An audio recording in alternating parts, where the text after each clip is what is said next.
निश्चित भाव आज दुखर गोटे समाचार आसी विजु जनता दल वरिष्ठ कार्यकर्ता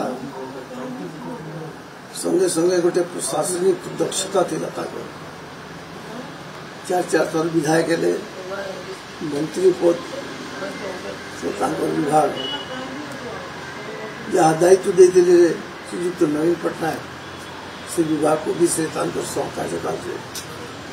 पूरा दक्षता संगे अनेक कार्यक्रम विभाग परिवर्तन करी लोक पर्यंत सरकार पर कार्यक्रम को पहुंचाई आज निश्चित भाव दुखर कथा एंता वरिष्ठ नेता आज आम मझे नहांती मु श्रद्धांजलि अर्पित करुछी दिवंगत आत्मा को प्रभु सद्गति दिए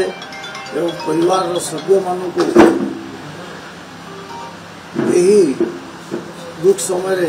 शक्ति प्रदान करे यही मोर प्रभु प्रार्थना।